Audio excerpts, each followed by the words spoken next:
Man, I gotta make that damn 2 minute warning just a little 30 seconds longer because Oh. my old ass can't get shit done, man. I'm like trying to post shit, man. Oh yeah. Wait till our two guests walk into the green room. They be like, yeah. Y'all's old ass can't get shit done, man. Let's have somebody else post some shit for you. What's up with you, man? You good? I'm all right. I'm mustering enough energy for the show. Like I said, I got 60 minutes. You got your second shot. Your second shot's gonna kick your ass. I got second shot yesterday, and it has pretty much wiped me out today. Oh, damn. So. Hey, man, before we bring these guys in, man, tell me what do you think about this LeBron backlash that's going on? These guys, there's a guy in Ohio, some bullshit pub said, I'm not going to play any more NBA games in my pub until LeBron is put out the league. Yeah, I saw that. And people don't understand. First of all, the people that are the loudest don't understand one thing. They don't understand what real money is. And LeBron does not give a damn, and the NBA does not give a damn about your pub. You can be as loud as you want to and not show it. Show whatever you want to. Because even did you see LeBron's post to it? He's like, oh, man, I was going to show up there and watch a game. Damn. Yeah, he does not care, and they that's don't like care. I think it's the backhand slap. LeBron's like, you know what? I'm gonna make you have your best year ever. Yeah. Just by if I was LeBron, I would have a friend of mine drive up to that guy personally and say, "Man, you should thank LeBron for making you the most money your pub is ever gonna make." Yeah. Well, shoot, man. Let's bring in. We got a couple of people about to walk into the green room. Oh man, and we got some. We got some guys we haven't really talked to before, man. One of the guys I just did the comedy, the battle roast with. He was the host down in Colorado Springs. And Lamont, you know how I was dreading about going to the roast because I thought they was going to get me. Right. They didn't get me, but them motherfuckers was killing each other. I was enjoying it. All right, let's bring in one of the co-hosts. This is Jonny Bratsveen in right here. What up? Happy green room. Got the two drinks. Man? Look, it's just like at the comedy club. That's just right, like man. The comedy club. That's right. We're gonna get into the talking about that roast in a little bit. And this next man, I have to I got to ask him about this because he's worked a lot of colleges, but there was one quote, and I want to know what he thinks about this because I was like, what the fuck? Here's what this woman said. It was a UK student said about him after the show. His performance exceeded my expectations. I didn't know what to expect, but he seemed like a professional on stage. Joe, what the hell was that bullshit? Hey, listen, I'm gonna tell you. Here's the thing. Here's the thing about I love comedy clubs because they're set up for comedians to come through and be successful. And then you go do colleges. The kids in college, they don't know what a comedian's supposed to be like, and the agents who send people through, they send people sometimes who would not be able to do an open mic. You know what I'm talking about? So if you the least bit good, some of the freshmen especially will be like, oh my goodness, he's so professional. I don't even know what that means. Right. Like I don't know if he was expecting me to be up there def jamming it, or like expect you to go up there and be like, I don't know where I'm at. Right. I don't know who is this. Where am I? A whole bunch of things. The most unprofessional comic I've ever seen. He didn't even face the audience. Like, what is the degree that you're looking for? Yeah, just get on and turn my back. Women be shopping. Women be shopping. Right. Did you just say how hard is it to get into the colleges? Because I have never attempted to go that route. So like, what is it? What's the process of doing that? Look, full disclosure, to be honest, there's right ways to do it, and then there's other ways to do it. And the right way is going through the agencies and all that stuff. But they want to cut all your money and all that other stuff. Yeah. Colleges just want people to perform, to be honest. And so a lot of times, the way I actually started doing colleges, I'd email people and be like, hey, I'm coming through your area. I wasn't going nowhere close to their area. And I knew what comedians was charging them. And I was like, I'll do it for this much. Everything's included. And they'd be like, oh, well, hold on. We'll get your contract. So, it's like an LL Cool J song, man, because I'm a hustler, baby. Bruh, you know, y'all know how it is. You start comedy, you driving 4 hours for $75 just to do if you getting any money, and you just trying to do. When I heard a college was gonna pay somebody $2,500 for a 45-minute set, I was like, let me get my 45 ready. For real? Yeah, no, yeah. I was like, let me get 30. I'll crowd work to 10. Hell, a crowd work to 10. I crowd work the extra 10, you know. But it was. But that's, I mean, it's really just trying to connect with the colleges and go in there and then keep those relationships going. That's all you got to do, really. I've always been afraid to even try colleges because I get off on pissing people off. That's well, and I've what, just man, heard that's so many horror stories about colleges where I'm like, I'm gonna go there and just tank everything that I have. That's the truth with you, Johnny, because you had a line, and we normally don't do this, man, but I told Lamont about this line. I couldn't do it justice, but you had a line during that roast when you and Brian were hosting. Oh, and it was about the shooting. About the shooting. Dude, what was that line, man? I was like, that's amazing. I said the joke up, and I go, I hate that we can't get away from shootings because I go, when we live in Colorado, this is like the home state of mass shootings. At this point, our state bird should just be a child with wings. Like that's wow. But here's the thing, and that's brilliant. Hey, that's brilliant. But that's when I first wrote this joke, I remember I wrote it like maybe 30 seconds after I found out about the shooting, and I wasn't trying to be a dick, but it's like, Jesus, like, where are we? Like, what is it? Like, we can't get away from this shit. And then the funny thing was, I knew it was a good joke because I ran it by my wife, and she said, "You cannot say that." And I was like, "Well, then then I'm definitely going to say it. You definitely got to say it, man." That's the one. That's the one. When your spouse is like, "I don't believe that you should do this," right? Just like, you're gonna fuck it up. That's That's a well-written joke. I try to not stay like super topical, but I definitely, it's like one of those things. It's like, especially like with COVID and all this, when we first started coming back, there was a lot of comedians when we first started coming back. They're like, I don't want to hear any COVID material. I'm so over COVID. And I'm like, but people are coming to the club fresh out of COVID with nothing. It's been pounded down their throats. Like, this is serious. This is blah, blah, blah. It's like, why wouldn't we shit on it? We have to. That's our job, right? And it's like the shared experience. It's the shared everyone went through it. You guys idea that you're going to ignore it is ridiculous. Right. Well, you guys been on a plane lately? No, they haven't. No, we haven't. You ever been standing in a taco line in LA? No one's been in LA in any line. Everybody's been drinking themselves stupid for 4 months. Like, right. Everybody's figuring out how much of an alcoholic they really are. Right. That's you ever been so drunk you forgot that we was in a pandemic? Right. It's the only it's the only topical thing that's worldwide known at the same damn time. Yeah. I'm just supposed to ignore the fucking elephant in the room. There's literally everybody is feeling it, and this is what they want. It's like nobody wants to talk about it; they want to shit on it. That's what they want to do. Yeah. Mm-hmm. So come on, man. Yeah. Just go ahead and get it all out. Tell me your experience at Starbucks. That's what I want to listen about. Right. As I can't pay my bills, like you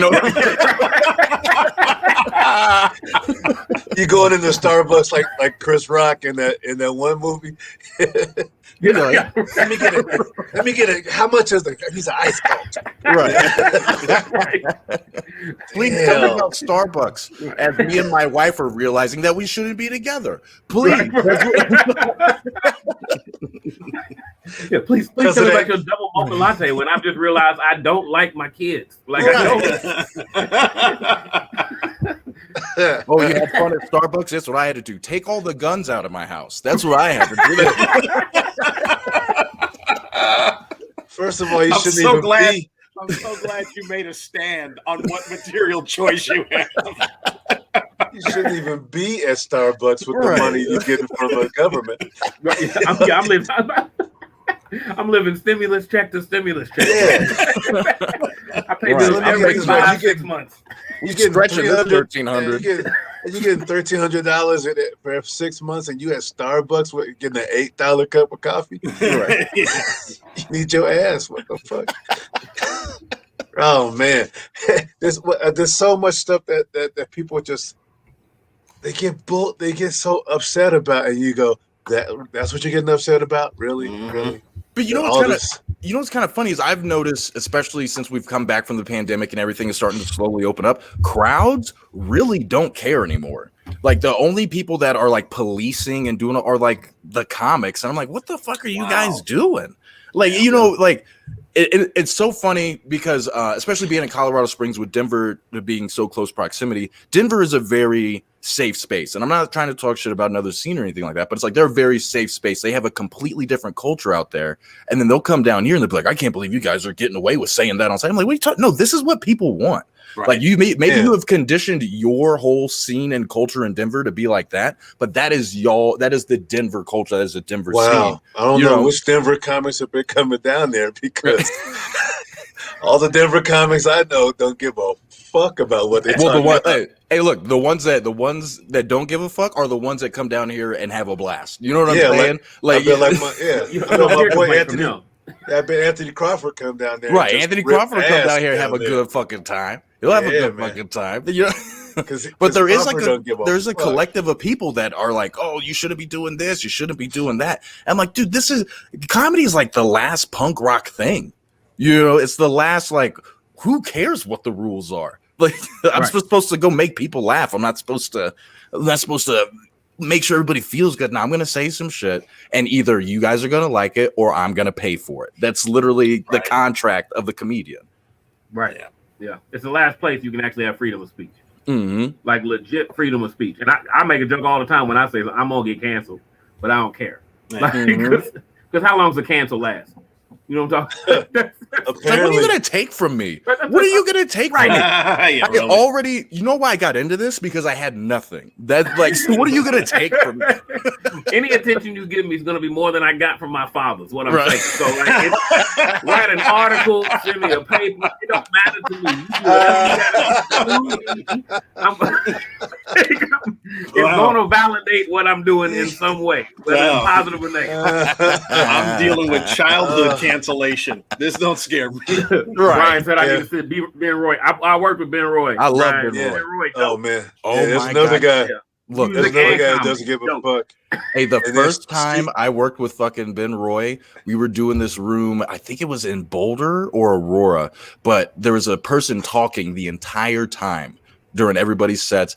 People tried to go at him, but they were just like not into the show, so they're just talking to their people. Ben Roy goes up there and he just starts cussing her out, and then she's like, hey, I am the owner of this establishment. And he goes, oh, you're the owner and you don't know to not talk during a fucking comedy show? Wow, and he just fucking went like 20 minutes of just like blasting this woman. She's like, I'm celebrating 30 years being open. He's like, 30 years being open and you don't know to shut the fuck up? And I'm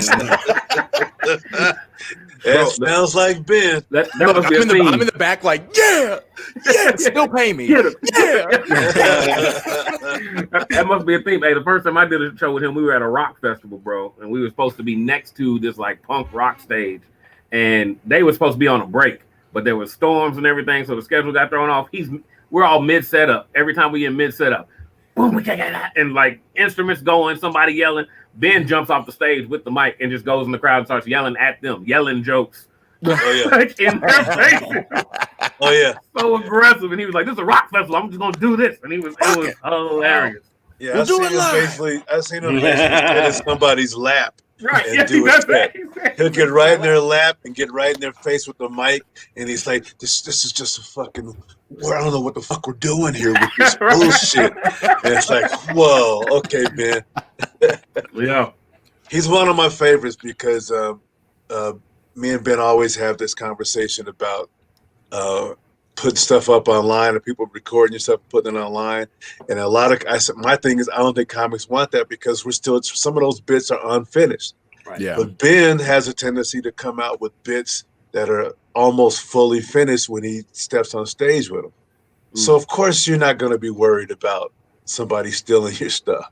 So right. Oh, that's a good point. I just recently got into TikTok because everybody in my circle that's close to me, like, you need to get on social media, and I can't stand social media. I can't stand the idea of it, what it promotes, like that sort of thing. It's just something in my brain that's like, fuck social media. But I finally got on and I put a clip up, and it I don't want to say it went viral, but it got like 300,000 views. It's the most views I've ever got on anything I've put online. And I'm sitting there, I'm like, oh, so this is how you get sucked into it. Like, it felt good, like, seeing that. But then, like, I'm getting all like the love in the comments, and then there's one dude, and he's just like, oh yeah, so-and-so already did this joke. I can't believe people are still out here stealing material. I'm like, what are you talking about? First off, the clip was like a year and a half old.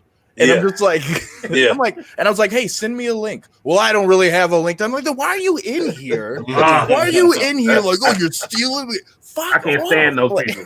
Wow. And then he's like, and then I like got on his good side. I'm like, so who? I was like, is it just kind of like the same lane of joke, or is it like word for word? He's like, it's pretty much word for word. I go, now I really want to see the video. Like, now I really want to know, because he said it was a white guy, and it was a very black-based joke, if I'm being honest. So I'm like, so what white guy came up with this? Like, now if he's doing it, if he came up with this out of his own head, we're doing the same job. I don't care. Like, this, he don't deserve this.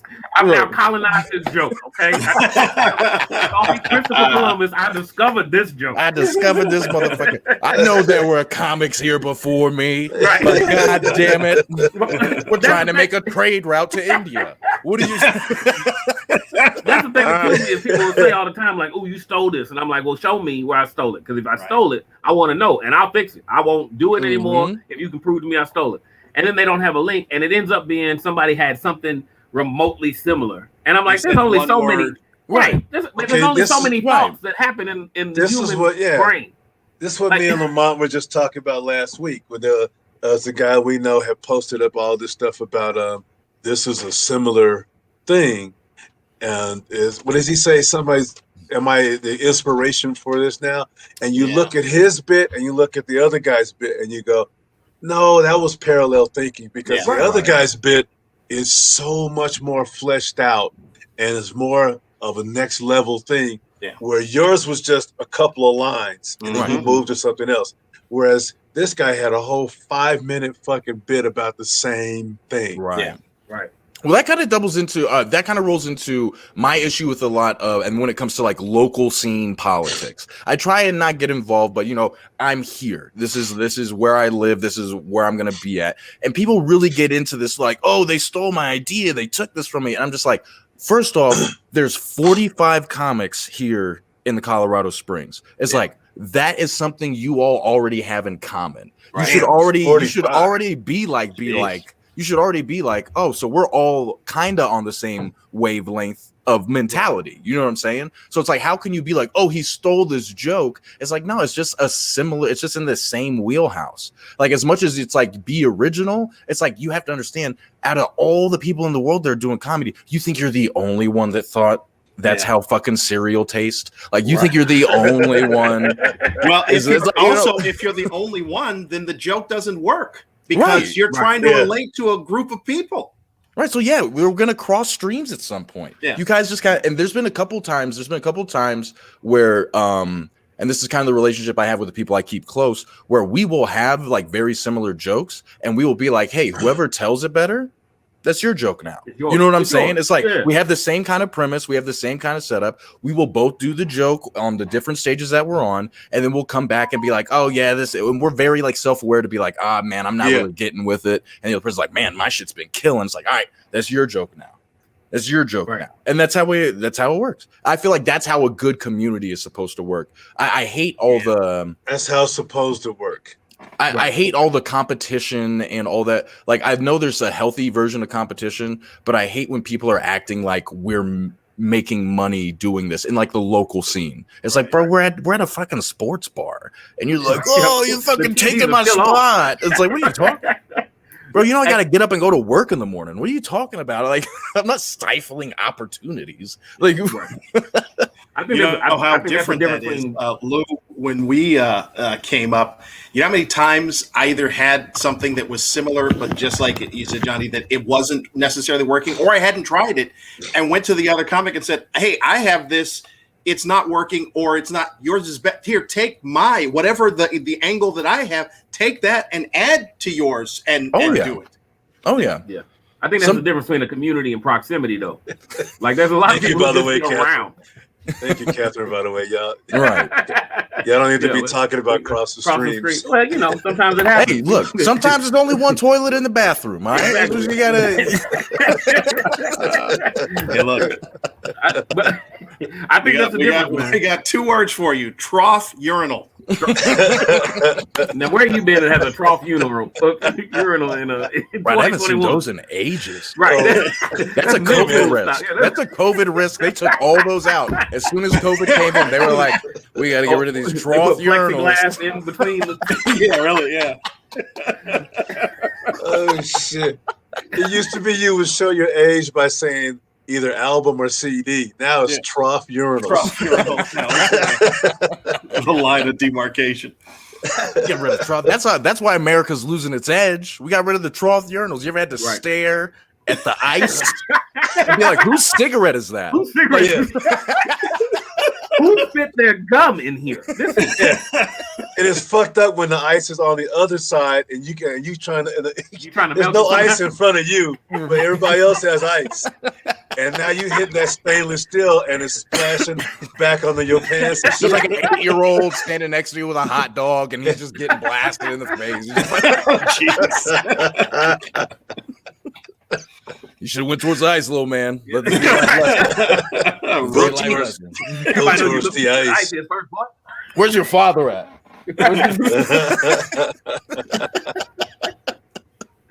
Oh man! Hey, tell me this, Joe. Was it true that your mom took you to a Sinbad concert, and then he was dogging out the coach, and you was like, I can't believe you said that. Then she said, comedians can say whatever they want to, and then you said, well, shit, I want to be one of those guys. That was it. Yeah, she worked at Kentucky State University. It's a HBCU here in Kentucky. I know it's surprising that we have those, but we bring a bunch of black people to the middle of Kentucky to go to college. And there was a coach there who was like a god. You know how it be, where you got that one dude who runs everything. Yeah, he walked in late, him and his son. And Sinbad, boy, he talked about that man's mustache, his haircut, his kid, the way he walked, he was pigeon-toed. I mean, he was going off. And I was like, he can't say that to him, Mom. Mom's like, he's a comedian. He say whatever he wants. You can't tell that to a 10-year-old. Like, from that point on, anything I said that got me in trouble in school, I'm like, I'm a comedian though. Like, this is this is what I'm doing. And isn't that the beauty of our profession? Isn't it? Yeah, you can get up and just say the most ignorant thing in the world.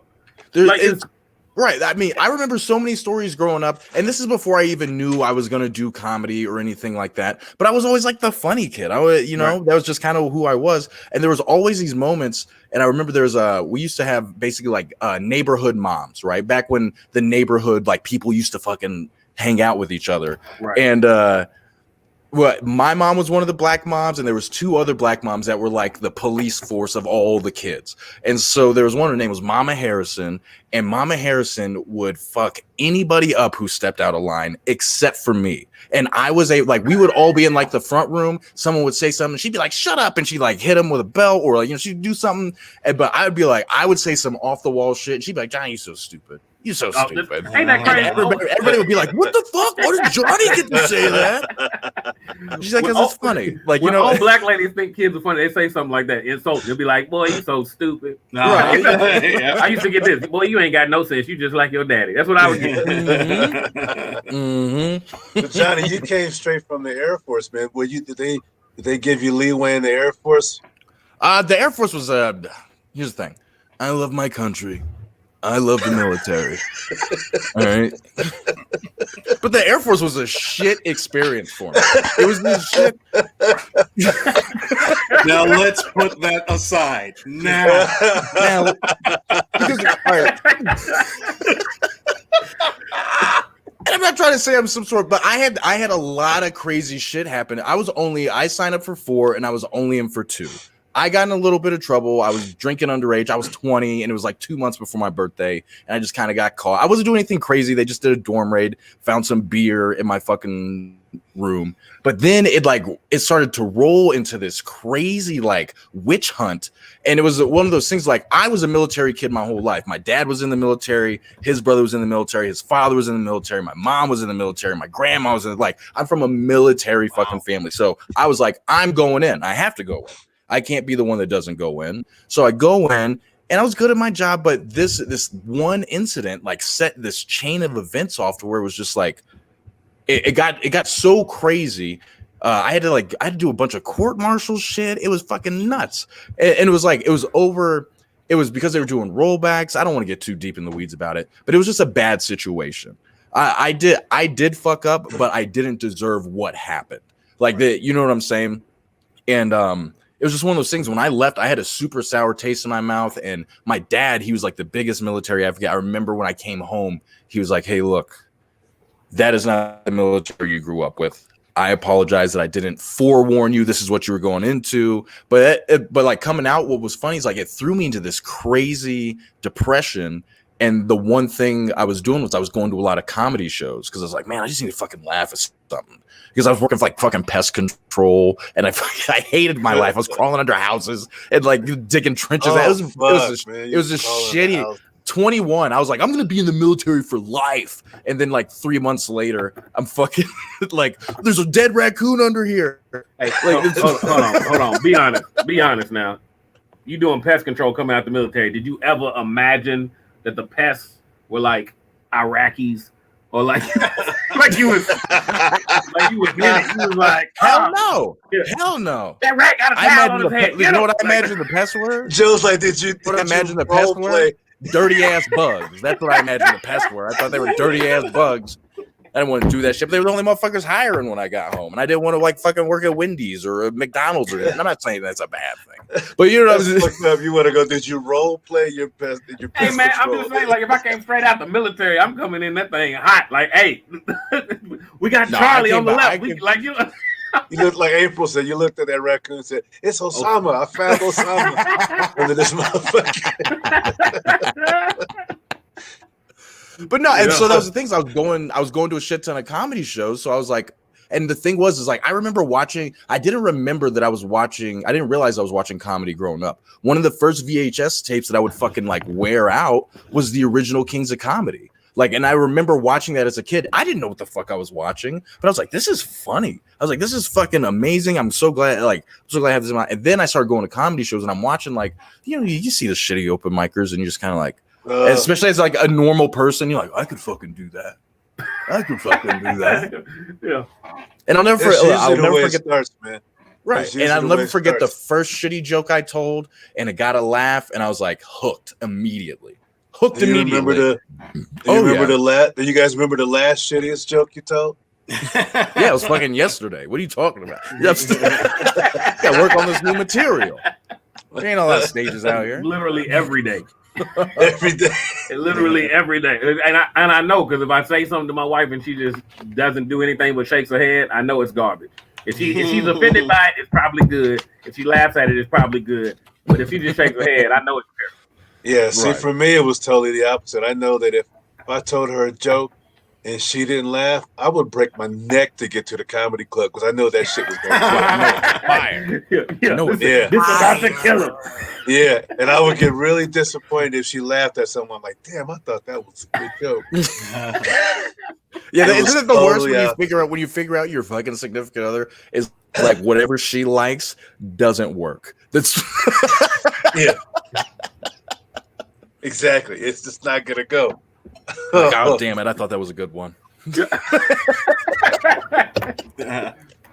So when you guys got in, you were doing some traveling. I mean, Joe, you got hooked up with the comedy tour or the college comedy tour. But I heard you went to Africa. Yeah. Man, Africa was dope, bro. Oh, wow. I've been twice now. So which country did you go to? Shit, take me next time. Yeah. Hey, bro, I went to Ghana in West Africa. That was my first trip, and then I went to Uganda in East Africa, and both of those dope, bro. Damn. Like, if you ever get a chance to go to Africa, Go. I'm It's jealous, man. I'm jealous. I was supposed to go on a USO tour, but then the country we were going to over there was just too hot. So where they reroute us to fucking Greenland. I'm like, dude, what the fuck you doing in Reykjavik? I was supposed to be in Africa, and now I'm in Reykjavik. That is not an acceptable substitute. You went from looking like everybody to looking like nobody. Yeah. I went from being like everybody else to being the only one there. It's Iceland. Ain't no brothers in Iceland. So well, that means you're at an advantage. Right. They ain't never seen you before. Yeah. You're exotic. You're exotic. They got all those daddy issues with nowhere to put them. What? Do they have daddy issues in Greenland? I thought they had ice issues.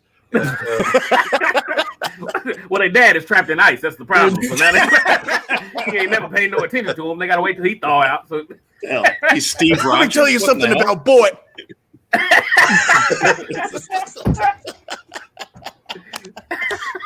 This is why I fucking love comics, man. You just throw some shit out there and motherfuckers just roll. Yeah. You know?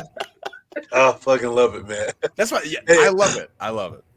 And it's nothing like, I don't think people really understand.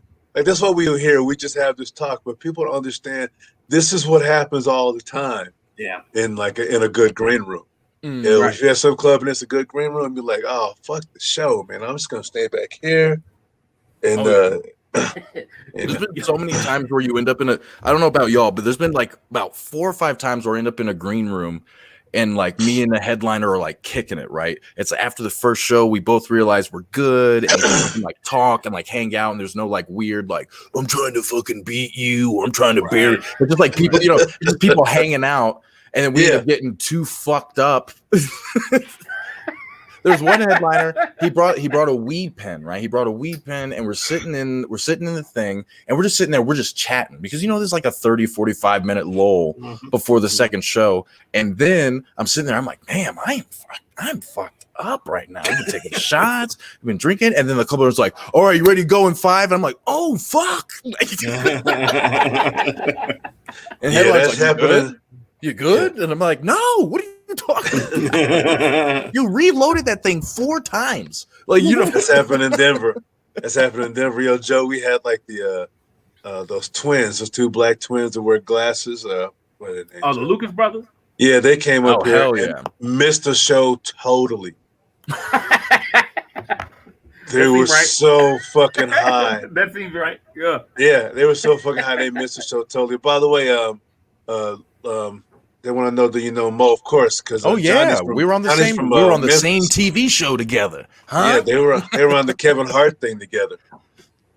And I was like, if Kevin's going to Memphis, there's no way he cannot put Mo Alexander on that fucking show. Yeah, that was a crazy experience because I was still kind of new in Denver when all that was going on. I was only like a year in. I'm not Denver, Memphis. I was only like a year into Memphis when I moved there, when all that started popping off. And so I kind of ruffled a couple feathers because they're like, who the fuck is this guy? He's not Memphis. But it was like one of those things. It came at like such the perfect time because I was working very hard at like my job and shit. Because I was about to have a kid, and I was working like super hard to like, let me get my home life straight, but I was miserable. And my wife, being the fucking angel that she is, she was like, you were a lot happier when you were doing comedy. She's like, could you just go out and start doing comedy again? And I like, when I tell you I was in it, it was like Monday through Sunday. I'm at every mic, anything that's happening, I'm watching, I'm writing. And they had sent a scout out, and the scout was like going to all the mics trying to figure out who would be good for the show. And it was like 2 weeks, and I'd been noticing this guy, and he pulls me aside. He's like, hey, I'm out here scouting for the Kevin Hart show. He goes, you've been out here like every fucking night. He's like, would you like to audition? I was like, fuck yeah, I'd like to audition. Yeah. And it was like me and 40 other comics, and it was one of those things. It was like I had one of the greatest sets I've ever had just in that audition, to where I was like, I didn't want to sound like, oh, I know I got it, but I was like, man, I fucking did good. Like, if that's not enough, then I'm wrong in what I'm doing. You know what I'm saying? Yeah, man. It's been a ritual of mine. If I have a killer set, as soon as I get in the car that night, I'll punch in some Biggie Smalls "Unbelievable," and I'll just roll home with that playing. Yep. Mine is what is it? God by Kendrick Lamar from the Damn album. This what God feel like. I'll be like, me punching my steering wheel. Like, but Lou, have you during the set said anything? As I would. During a set, I closed a set in this thing for some radio station, knowing the set was so good that the close of the set was, that should be good enough, and walked off. I ain't never had that one. That is. And you know what, Lamont? I can totally see you doing that. I mean, in my head, after a year of doing this, I see you saying, "Yeah, that should be good enough," and just saying, and just taking your scarf and going, taking your scarf, pulling the scarf off, and going. Do you guys work on commission?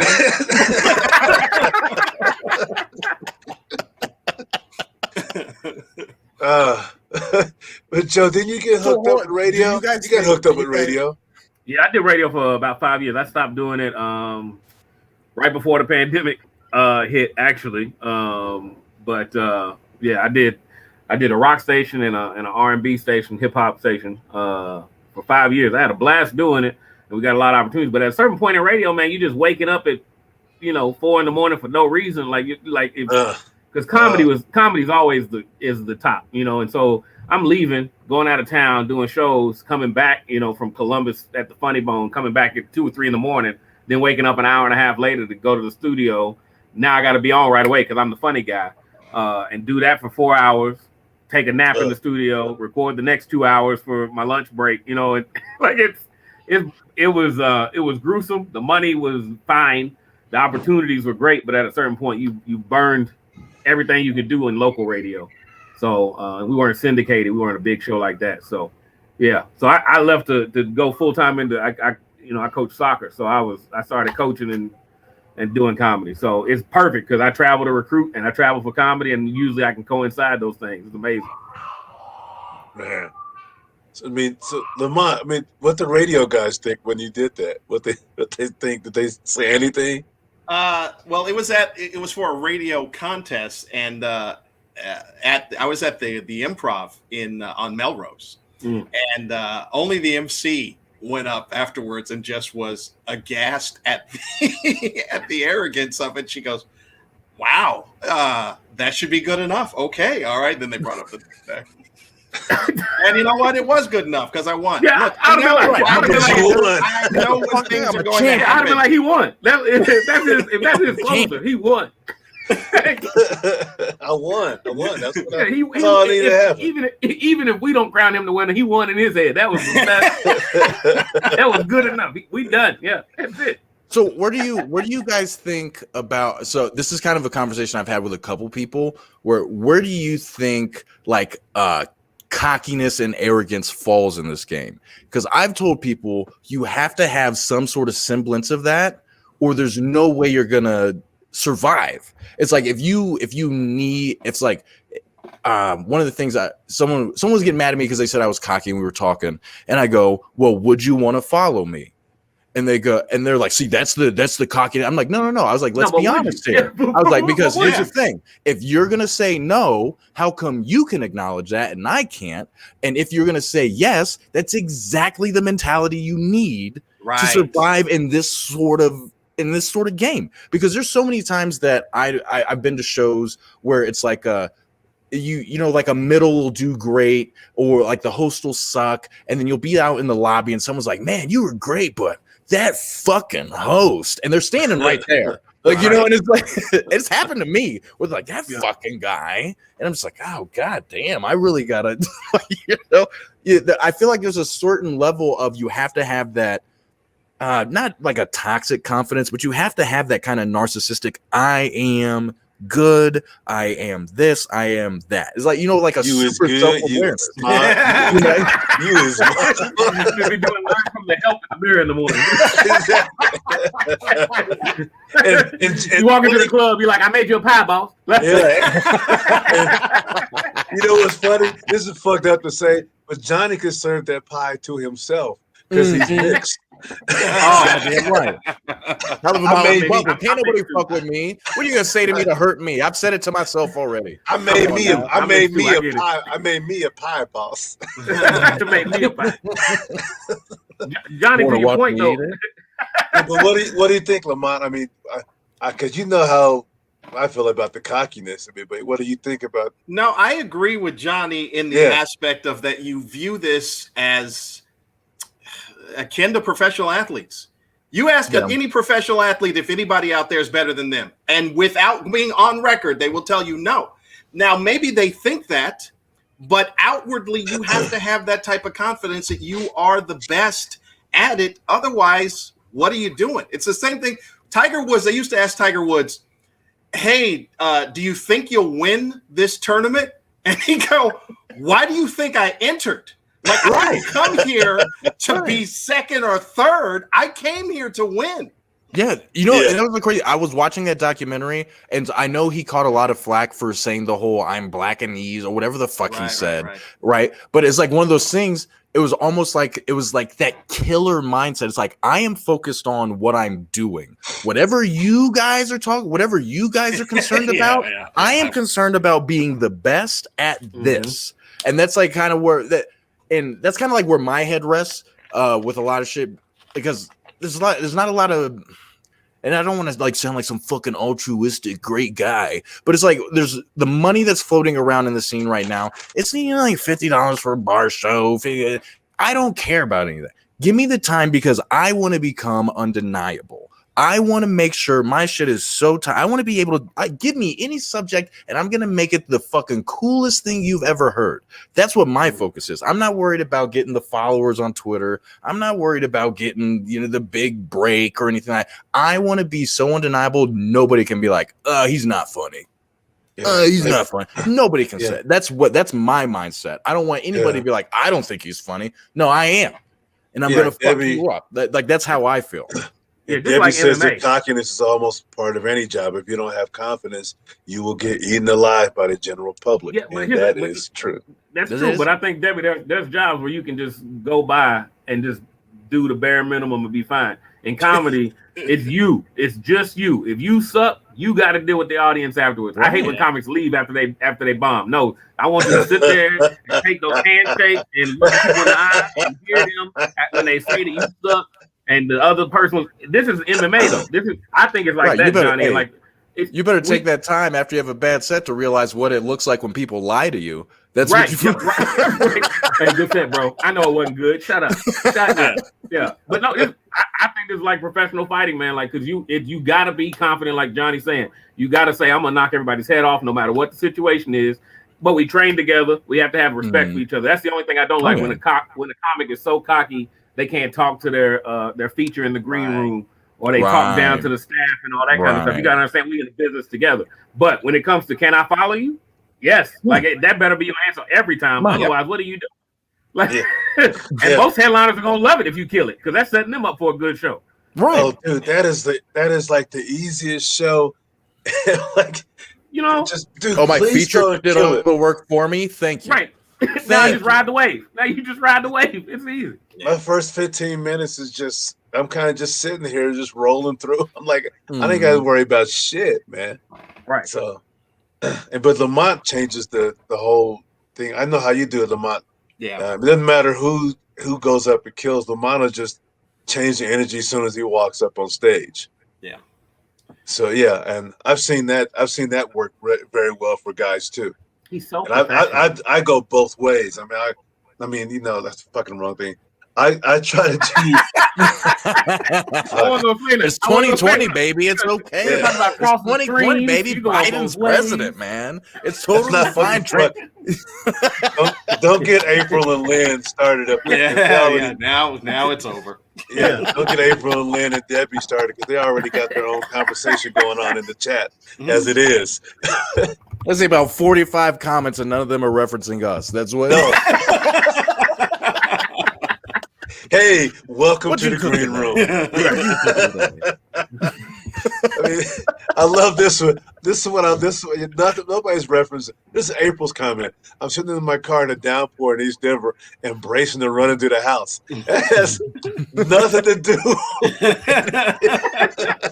I don't know what these motherfuckers are talking about. It's raining out here. I think April just needed a place to talk. She just needed somebody to listen. Her dad lives in Greenland. He's frozen in a block of ice. We got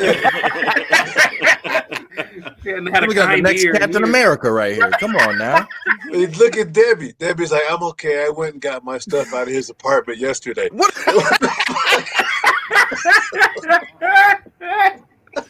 You gonna be at the co-op on Saturday? What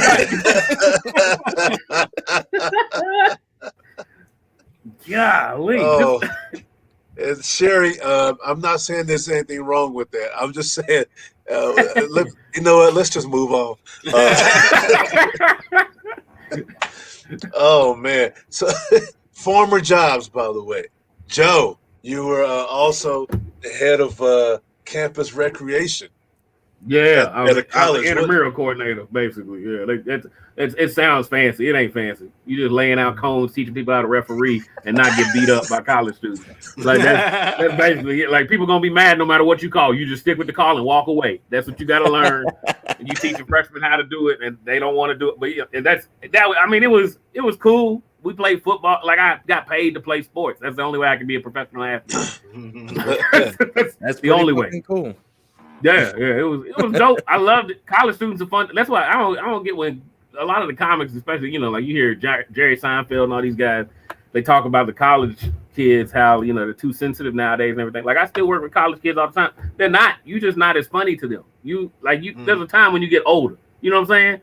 Like I'm 36. I'm on the border. I'm almost gone at the college game. I know that. But almost. I'm almost. No, you out. You're the Van Wilder. I'm a young blood on a community college campus. I'm in community colleges religiously. Like that's At a regular college, you gotta wait for them to stop laughing. At a community college, you gotta wait for their kids to stop. Apologies, David. We didn't know that you was trying to get some stuff out of there. Oh wow. So, by the way, April says we need to some dick jokes, not cockiness jokes. So. April's all about the dick jokes. April sitting in the car trying not to get wet while trying to get wet. Look, what are you doing, April? Talk about your penises, brothers. Let's. April got a whole car full of groceries. You're like, I hope they're talking about their dicks. April, take your ice cream inside before you worry about what we're talking about. Got melted Haagen-Dazs. What is wrong with you? How many wants to know what you're drinking, Johnny? All right, so I am drinking Jim Beam for my white side. And I ran out of Miller High Life, but I switched to Modelo. It's healthier. Okay. Modelo's healthier. I didn't know that. I drink a lot of Modelo. I didn't know that. Modelo's a black beer. Modelo is I know it sounds like a Mexican beer. It's a black beer. I know so many black people that drink Modelo. It's either Miller High Life, Modelo, or Bud Light. Or Bud Ice. I'm sorry. Yeah, I thought they took over after Corona. Right. Got dissed by the coronavirus. The coronavirus was a conspiracy to get rid of Corona beer because Modelo is one.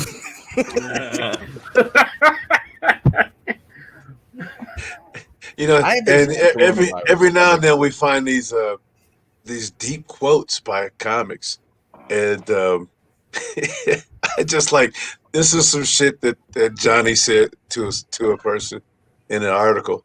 He goes, he feels the funniest jokes are the ones that reach inside the audience and pull out that deep down honesty out of people that they tend to ignore. Oh, wow. I must have been like 4 years in talking. I'm going to change the world. I'm going to change the world with my comedy. You was high, huh? That was a high interview. I was feeling myself. I was probably wearing all white. I probably a robe. Yeah. let me tell you something about my jokes. It wasn't until year 7 I was like, dude, I'm just talking about my dick. That's what. No, so Joe just nailed it right away. You was high, weren't you? You were Yeah, high. you was high, bro. That's some high Comedian stuff right / cult leader Jonny. goddamn right. Yeah. I'm trying to start a movement here. Okay. Dominic said that was some weed and wisdom. I like to get inside your brain. Oh shit. I used to think I was deep. I used to think I was super deep. It's embarrassing. Where did you even find that article? You know what I'm saying? Well, The crack research. we have a bro. good research team. We The good We got folks all at Google kinds of stuff do not for let you guys. get nothing. Oh my god! And that's my biggest fear is if anything of mine ever does blow up, like if I ever do reach that like level of fame where it's like, oh, everybody knows you, it's gonna be like 3 months, and they're gonna pull up like an old Twitter feed or an old podcast I did in my first year and be like, look at this asshole. Right. Well, it's gonna happen to Joe too, man, because he was said like his students pushed him into comedy because the NACA people weren't too funny. So when you blow up, they're gonna come back talking about, that was our idea. You needed to give us some money. Right. That's fine. They can tour around with me and carry stuff. I don't care. Bro, there was a gay Hindu guy, and I'll never forget it. And he called himself the Gindu. And I don't know if he's still around. He had black shirts with gold writing and Hindi, and that boy was terrible. Like when somebody gets so bad, they like 2 minutes into their set and they already start doing shout outs like, where are my seniors at? No. Bro, it was Say it 2 like minutes Charles of jokes Barkley. and 5 minutes of that. And I was like, terrible. it is Terrible. Say it like Charles Barkley. He's horrible. It's one of those things like, why did you even jump in the pool? You knew you couldn't swim. right. Hey, but bro, Oh, where's my seniors? hey, he booked like 10 shows out of that. That's like 20 grand. Wow. You know what I'm saying? God. He booked like 10. That's what I was like. All right, y'all right. I'm gonna try this. Like I'm gonna go. Like, I'm gonna have to do it now. I'm gonna have to do it now. Coming to a college near you. Right. It might be our college. Like I'm gonna book myself first. Coming to a college near you. He's gonna reach inside your soul and pull it out. Hey, you put that in the college email. Some of them gonna be like, "Ooh, that's deep. We're gonna bring him." I'm gonna sell out. I'm gonna sell out every college in this fucking nation. He's coming. He's gonna tell us about it. He's gonna tell us the truth. Tell us all about it. He's gonna bring that deep down honesty out of us. The deep honesty tour. Hey, Bird should really be a thinking child of with something more. wings. That's what it comes out open with. Right. Hey, Bird should be a child with wings. Boo! That's not the honesty we wanted. Boo! Whoa, too much. Too much honesty. Here's another review. here's- We wished here's- he'd dial back some of the honesty. He was so unprofessional.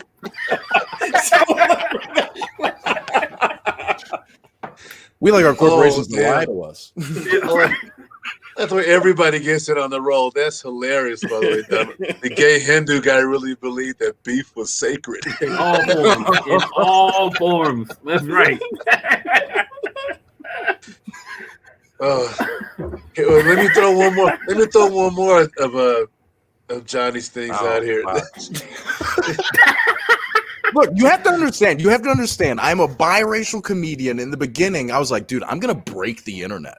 Like that was, I was like, dude, I'm half black, half white. Who's not gonna love me? Like that's what it took. They were like, Colorado. So this is all right. So this is where when I bring up the cockiness thing, I had to learn that there is a cockiness level where it's like this is wrong.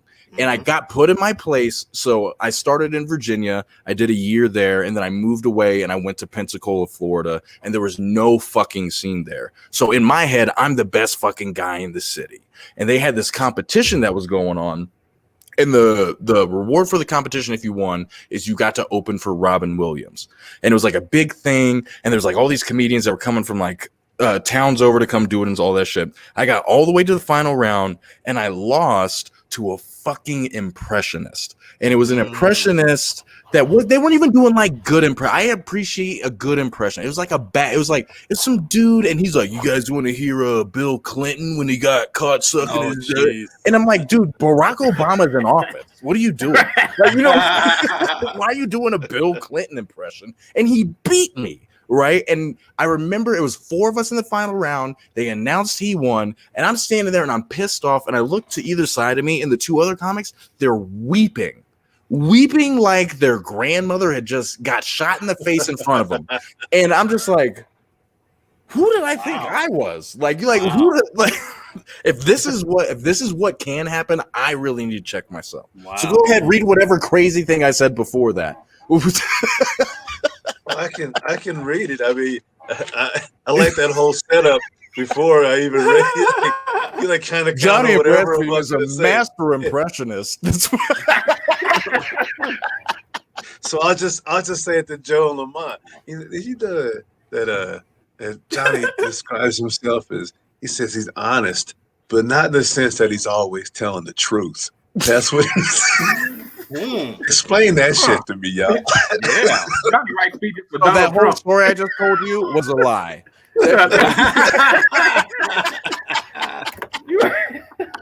You should be a politician, not a comedian. Really. Exactly. Jonny once said, "What is the definition of is?" Right. What is I mean, let's define truth if we can for a moment. What is the truth except something that somebody believes? So a lie that is. If you get enough people to vote for it, it's a fucking truth. If a lie can get enough passage, it's a truth at that point. But don't worry, Jonny, because Joe. Hey, I'm mixed too. Joe loves and he loves country music. I do. Ours is just the Tracy Bird and the watermelon crawl. It was How you know about that? Oh my god, where did you get this? Right, that's what I'm saying. Who do you have fucking investigating us before we got a private eye? You got a private. Yes, Cohen Pro for comedians. This is crazy. I don't even know who I told that to. Yeah. That's the watermelon crawl, bro. Yeah. First of all, let me tell you, I grew up in Kentucky. My mom was white. My family country is all get out, both black and white people country. And so, yeah, I love country music. Black people started country music. It ain't changed that much since. It's just the white people singing now, and it's not always on key. All right. I like some of the old school country guys. I like Chris Stapleton. He's from Kentucky. He's if you ever listen to him, you can't help but like what he's doing. If you actually listen. Now, Tracy Bird. The Watermelon Crawl is a dope song that I grew up listening to, and it's basically it's just like if you drink, don't drive, do the watermelon crawl, and it's I don't know why, but I love it. I don't know why. Oh, I know that song. I know that song. I knew you would. I knew you would. Ain't a mixed person in America who ain't. I used to live in Pensacola, Florida. You don't think I don't know the Watermelon Crawl? Get the fuck out of here. Yeah. Did Joe just get a little more twang in his voice? I knew you would. I knew you would. You damn right I did. Boy. I knew you would, boy. I knew you'd know the watermelon crawl. Jonny, listen, let's be honest, Jonny. You mixed. You think you a chameleon? Because I know my accent changes depending on what conversation I'm having. I can fit in whatever fucking. Right. When I was in Africa, they thought I was South African. I started talking with an accent. I was like, "What are you doing, boy? What are you doing?" Like, give me 45 seconds. Music, right. When 45 seconds, and I'm a fit in. Right. Country music gets going. I'm talking. Hey man, listen. Let me just tell you something right here. Okay. Like, all right. So one of the best concerts I ever been to was in Pensacola, Florida, and it was a fucking country concert. And I don't say it was a best concert because like it was a good time. I got to see another woman flick a cigarette in another woman's face. Like it was a wow. And I was like, oh my God, is this what happens at a country concert? I want to go to country concerts more if we're flicking cigarettes in people's faces. Was there a fight after that? Was there a fight? Oh yeah. What are you kidding me? Yeah, of course.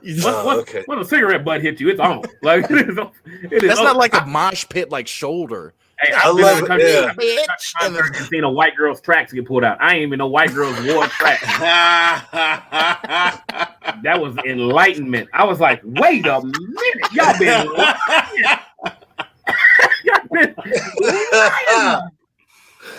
when you get blonde Indian number 5, I know you ain't did that. That's some cracker shit right there. Yeah.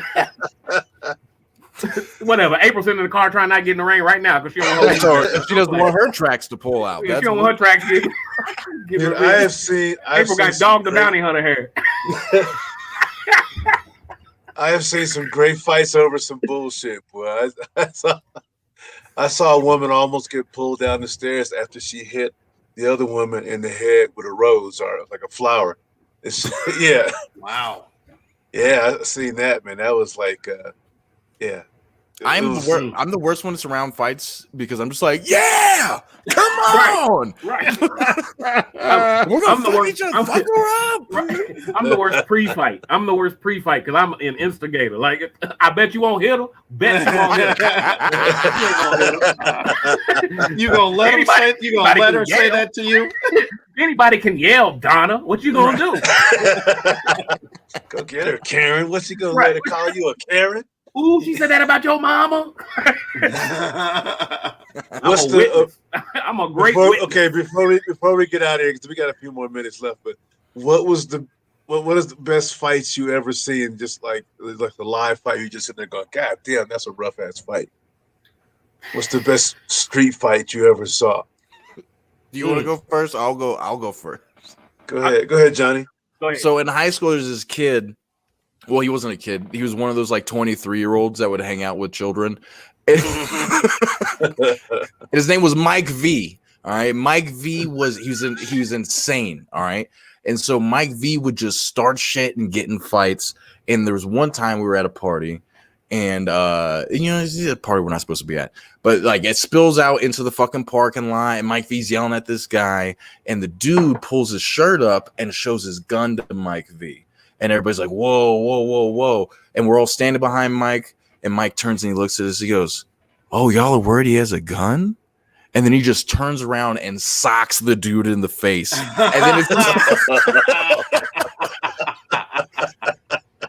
and immediately, like 3 people were like, we need to brawl. Like everybody just started jumping in because like everybody was afraid that the gun was good because that was the only guy in the party with a gun. So everybody jumped in because I was like, I can't believe. And that was like the 3rd time Mike V had started a fucking brawl. But I remember that one because it was like, Jesus Christ, this guy is crazy. And I've never partied with him since. Wow, because you could get shot in that moment. Right. Like he's punching. You're punching people with guns. Is that how you die? That's amazing. Although I do like Call of Duty. I've played Call of Duty when you're not equipped. Thing. Oh yeah. I do like that. I do like that. I'm gonna take care of your false bravado bullshit. Right. Boom. And, it was the most gangster and scariest shit I've ever seen. Yeah. At the same exact time. Yeah. Oh, you think I'm worried he has a gun? And then just turns around and socks. I was like, oh my God. Captain's right about the lemonade can guy. That was a good guy. Yeah, that was a good one. I got two. Yours? I'll do it quick. One of them, I was in high school. There was this dude named Bontimius, which is a terrible name for a black man. Bontimius, my dude. But might be the greatest. I didn't think it was white. I thought he was Roman, but he's not. And I had a bumper sticker that had a rebel flag crossed out and it said, "You lost it over it." And I had it. I showed it to some of my black friends at school. Von's like, "Give it to me." Puts it on his back and wears it down the ag wing. Now we're in the country, so our high school had an ag wing. Afterwards, these 2 dudes start chirping at him. The next day we ride the bus to school. He was like, "Hold my backpack, Joe. I got to handle something." I was like, "All right." So I'm holding his backpack. He get off the bus. The 2 biggest rednecks I've ever seen in life. Like, look like they just lift 500-pound hay bales on the weekends for fun. Like, they just big. And I mean, Vaughn beat the brakes off of both of them in between 2 buses and was slamming them into the stop signs on the side of the bus. Like, it was insane. That's one. The other one, my stepdad back in the day, because my mom she didn't always make the best decision. My stepdad back in the day was this dude named Daryl. He was a piece of terrible. He was just a piece of hot flaming shit. All right. And my brothers were older. They couldn't stand him. And one of my brothers came home and Daryl had hit my mom and they've gotten in an argument. My other brother shows up and they beat this man on our front yard. And I'm little. So they picked up those old plastic toy chairs that you use at the little table, the play school ones. They picked those up and are hitting them with those. One of my brothers picks up a branch and throws it, and it walked up Daryl's arm and hit him like it hit boom, boom, boom, boom, boom, and then hit him in the face. And the whole time, his brother, who was like the coolest dude in the world, these two were polar opposites. His name Uncle Charles. Uncle Charles sitting on the front porch. He was like, "Dang, Daryl, quit messing with these kids." Like that's while his brother's getting killed. I mean, like he got the break. I'll never forget it. I was like 4, but it's seared into my memory. That's how you know when you see a good fight. You never forget it. Mm-hmm. Wow. Man, did you ever see any good ones at the Comedy Store, Lamont, or any one of the other clubs? There was some fight at some place, like a one-nighter, I remember, that was kind of weird, where the comic went after an audience member that was in a back booth. They were talking during the show, and then after the show, they went back there and were fighting. But I haven't really seen many fights that were in the comedy club. Oh, do you What about outside of the club? Any good ones? I grew up as a baller, so you see fights every time you're on the court. Is what play. Like every time, that's a carry, not a carry. Boom, we're fighting. That's what goes on every single time. So that's a foul. That ain't no foul. No foul. How's this? Is this a foul? How about that? So hey, you foul, motherfucker. Yeah. Have you had Brian on the show? Brian Sullivan? Yeah, I was gonna ask you how you and Brian got hooked up to do the roast show, but tell me about Brian. Right. Man, I always love to hear shit. So Brian has the greatest fight of Colorado Springs comedy under his belt. Oh shit! I'm ready for this. So we used to run an open mic at this fucking dive bar. It was just I'll tell you this later, Deb. It was just a fucking dive bar, right? So, but one of the things was it was running for a couple months, but the issue was there was a biker gang that used to fucking hang out at the bar on the same night that we did the open mic. I don't know who the fuck planned it, but what happened was the bikers didn't come for like a month and a half, but then they started coming and they were heckling and they were starting a whole bunch of shit. And then one night there was like 4 comedians in a row who just shit on the biker gang because they were there and they were being assholes. So they're shitting on the biker gang. They're talking all this shit. They get everybody riled up. Everybody riled up to the point where the owner is like, hey, cut the mic. We're done. Comedy's done here. Now, Brian, and I love him to death. He's my brother, but he showed up late like he normally does. After everything has gone down and he walks in, he goes, "Where's the mic? I'm trying to tell some jokes." And the biker's like, "Oh, you're a fucking comedian?" So he gets in like a fist fight with like 2 bikers. And he's like, and here's the thing, Brian he's been a cage fighter. Like, you know, he's a trained fighter. He's a fighter, right? Yeah. So he's like fucking him up, and he's like trying to like, hey, can you guys help me? But they're comics. They're comics. So like, I have a wife and child. I wasn't there. Like, you know, but he fights off like 2 or 3 bikers, and they're like, "We'll be back," and they like. But that was the greatest fight of Colorado Springs comedy, man. And I don't know. Me and Brian kind of got hooked up when I first came out here. So I was like, when I first came out here, I was almost already a veteran. I was like 7, 8 years in, that sort of shit. And so I was really focused on. When I moved out here, the job I picked, they were like, you can either go to Denver or you can go to Colorado Springs. And I just got out of the Memphis scene. It was a big, there's like, you know, the political shit. And I was like, let me just go to a small scene. Let me just see if I can make something where it's like, I'm comfortable doing it. So I moved out here and I'm seeing like, there's so much growth in this scene. And that's one of the things, and I'm not trying to keep your podcast going, but one of the things, you're fine, dude, you're fine. One of the things I love about this city is there is so much potential here. We've got like 4 fucking military bases. We've got like 8 open mics running right now. We have 2 comedy clubs. And it's like one of those things like, if you want to see some like good, we have the potential to be a fucking hot spot. We have the potential to compete with Denver. Yeah, Denver has Comedy Works and they have fucking the Improv, and those are like, you know, established fucking corporate comedy clubs. But we have something here where it's like we could build a scene that where it's like this is where you can come and fucking do comedy and not have to worry about a lot of the bullshit. So that was kind of why I picked here, because it's like there wasn't an established scene. We could make it into something great. And that's why I love this city, is because there's so we've done a great job of creating an umbrella of anybody can do what they want here. There, like if you come here, like just on a random week and you just want to come check out the open mics, you'll see every aspect of comedy. You'll see hot girl doing jokes. You'll see the dude who's going too far. You'll see the black guy that has all the black jokes. You'll see the white guy that has all the white jokes. You'll see the Mexican guy. Like we have such a smorgasbord of comedy. It's beautiful. We have a great melting pot, and that's one of the things. Is like I hope that Colorado Springs takes off. Not just like, for a personal game, but it's like, dude, this is a spot where people can come and fucking do some cool shit. We got a lot of cool shit going on out here. It's nice. Well, two questions for you guys. I know where Lamont falls on this. Last one. The last two questions. The DC or Marvel? Ooh, Marvel all day. Marvel all day. Down. Cool. Is that even a question? Who you asking? They just made Black Captain America. What are you talking about? Should Batman have been a Marvel character or a DC character? I think if you put Batman in Marvel, it takes it a whole other level. I agree. Batman would be better with Marvel, but you already got Iron Man, and you just talking about rich white people playing with toys at that point. Yeah, Batman's different though. Batman's different than Iron Man. A little different. All Marvel characters have fucked up origin stories. And Batman has totally fucked up origin story. Right. Batman has the only Marvel origin story in DC.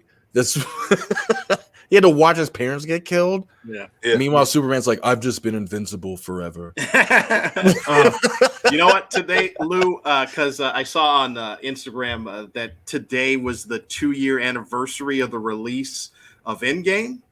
So I spent my time watching that final battle scene with live audience reaction thing. It's the greatest thing ever. That's all I watched. Kept looking for clips. Is that on YouTube? Of that last battle scene with live audience reaction to it. I'm letting you know right now, Marvel has been the only company that makes me go to the theater. Like that's been the only company where I'm like, if it's a new Marvel movie, I need to go see it. I have a whole setup in my basement right now, and it was because it was like one of those things. Like when the Marvel shows were coming out, I was like, I need to experience it. I need to make sure I can fucking WandaVision, Falcon and the Winter Soldier. Both of them have been amazing to me. But I'm totally a Marvel head where I'm just like, oh fuck yes. And DC's just like, we're trying to catch up. Yeah. I'm still a Black Lightning fan though. I give it to him on that one though.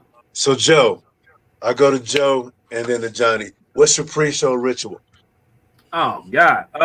Pre-show ritual. First of all, I gotta have music. Music is a part of my life all the time, whether it's country, rock, rap, whatever. And so, I have a playlist. It's usually I try to update it, once a month. And so I gotta go in, bobbing my head, getting ready, have a bunch of drinks, water wise, and then a beer before I go on stage. And of course, I gotta piss like 16 times. That's what people don't know. Like I be popping in and out. They be like, "Man, you nervous? You just I'm like I gotta pee. Like I don't know what's wrong with I just gotta pee like every 5 minutes before the show. For that 20 minutes leading up to the show, I'm in and out of the bathroom. Right. I don't know why. It's just what it is. Them college kids watching you go. That old man's peeing again. Probably so. That's all right though. Johnny, what's they gonna get there. My pre-show ritual used to be like I needed to like the get hype, like I'm getting ready to go into the cage thing. But especially like with this last year, I've really focused on like I need to make sure I'm having fun doing this. So one of the things I have to do before I go on is make sure I'm smiling. Like that's it. Like that's one of those things I need to be in the room. I need to be seeing who's ever on stage, even if they're eating shit up there. I need to be like, oh, all right, let me see if I have to get that. I don't have to force it. It's not like force a smile. It's like I have to find a reason to be smiling because this is. It's amazing that we get to do what we get to do. There's not a lot of jobs where it's like, hey, go up there and be as ridiculous as you can. Yeah, that's true. And have fun. Like, you know what I'm saying? We have one of the jobs. And I almost like at this point with the way the world is, we have a very essential job where people need to see that you can find the fun in everything, no matter how dark or how deep it is. And that's that's my position on honesty. And are you telling us the truth? That's what I say. Are you telling us the truth? Are you honestly telling us? Go up there and tell the truth. I really feel like there's something inside of me that's been opened up that I didn't know was there before. And I think that's because you're a true professional, Johnny. You are really a professional. It's just opened up. Just opened up. I'm trying to save the world. Your heart. I'm trying to save the world. I think I got a hole in my heart. Is what happened. See, Joe just turns away from the screen. And just goes. I got that one Native American. Is anybody thinking about their dad right now? I'm not thinking about that, man. Every time Johnny speaks, all I hear is Avengers Assemble. Oh, come on, goddammit. I don't want to go. That's fucked up. I don't want to go, Mr. Stark. Oh man, well this has been very cool. Let me say thank you to all the greenery, to all the roomies that have joined in. I'm going to post a link in the comments for one of the greatest fight stories I've seen in the last couple of years is from Patton Oswalt, talking about one of the fights that he saw. And if you haven't seen this story, just go to that link. It's only about 5 minutes long. It's one of the best fight stories ever. Thank you guys, and brothers. Thank you for joining us, man. This has been been fun. Oh, thank you for having us. Another good one. Like Lamont says, another good one, man. And this is a great Tuesday. I'm gonna tell you that right now. This is a great. You took my Tuesday up a whole 10 notches. At least. I'm being honest. You've been honest. By the way, Thanks, Johnny, little girl just came in. She was like, "Daddy, something opened up inside of me, and I'm not sure." But I know you never lied to me. You only give me the truth, Dad. She's got a lot of mixed angst in her too. That beige rage is real. I got a toddler. I know she does Cuba Gooding punches for no reason. Right. Oh shit. Well, thanks for everybody for joining in. Well, hopefully we'll see you guys Friday, and be sure to let your people know because next month we're going to be airing a lot of shows. But next month is the anniversary of a year of me and Lamont ranting online about bullshit, and so we're going to be going through some of our favorite stuff that's happening on the show. And we'll be up every Tuesday, I think, next month because we're going to be airing so many fucking shows. So it's just going to be live every Tuesday, but the rest of the time, a lot of stuff. So please join us. By the way, if you get a chance, support the stream. Drop something in Venmo, drop something in Cash App, at least to cover our costs for the broadcast. And we really respect you guys. Hold on, guys. Don't go nowhere, but we stick around. I'm in this broadcast. Thanks, guys. Thanks, Green.